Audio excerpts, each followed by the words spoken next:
Hey there everyone, this is Don Evans for WatchReport.com coming at you with a video review of the Deep Blue Master Explorer 1000 Diver. This is a new release from Deep Blue. It is January, so actually this was released I think just about November time, so it's a recently new release for them.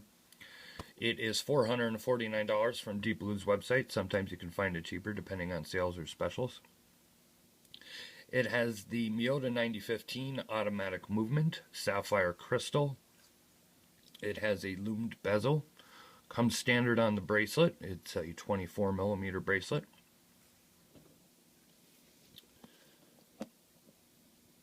Got a very nice signed crown. The watch case is 16mm thick, and the width on it is 45mm. Will look a little bit bigger on the wrist due to the very large crown.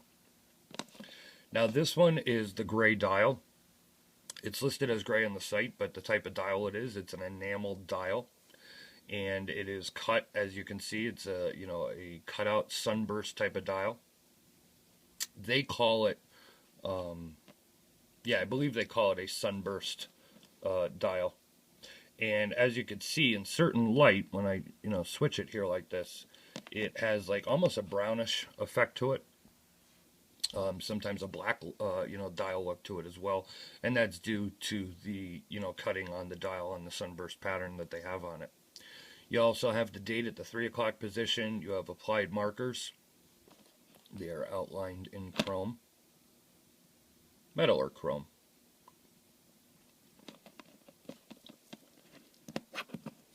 Take a look at the bracelet here. You have your standard dive watch flip lock deployment clasp.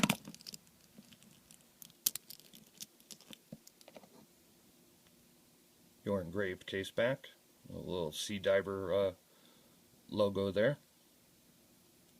Like I said, this is the Miyota 9015 automatic movement in here. It is 16mm thick, 45mm case. On the other side, you have a helium release valve, and the helium release valve has the little Deep Blue logo in it. Nice touch.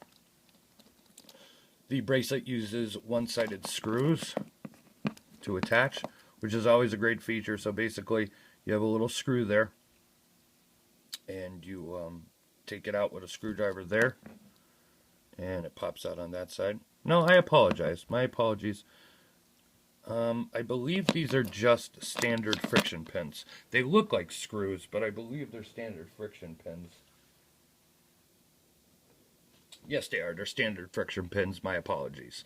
When you look at it real quick, they do look like screws, but they are pins. Just want to clarify that.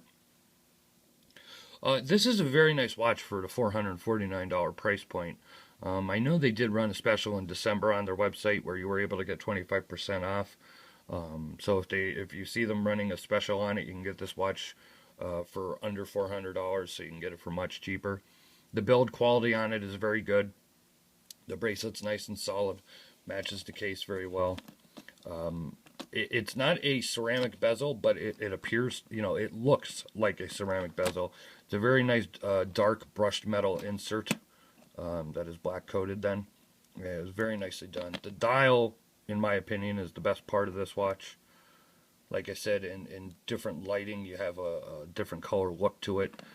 The brown, the gray, blacks into it and everything. The applied markers, there's a very good amount of loom on here as well. Like I said, the bezel looms also.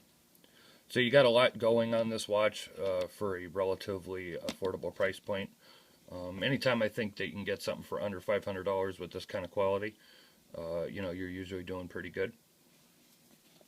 Give you a ratchet the bezel here. Real nice clicks.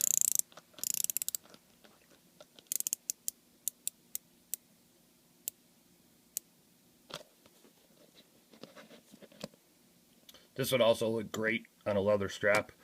You could put a nice tan or a brown leather strap on this, and this would look fantastic as well, especially because of that dial. And straps should actually be nice and easy to find because it takes 24mm lug width. So you shouldn't have any problem if you wanted to put it on a nice leather strap or a nice rubber strap or something like an isoframe as well.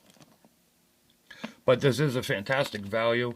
The only thing I don't particularly like, and if you could see it there, is that the sapphire crystal extends from the bezel a little bit. It's raised up a little bit.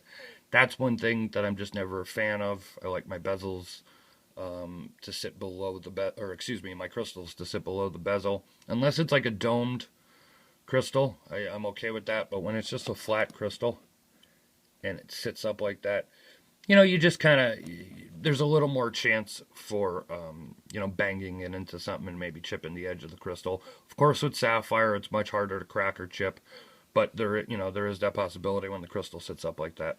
That's something I just wanted to point out. Go to watchreport.com and take a look at the full written review. And thank you very much for checking out the video.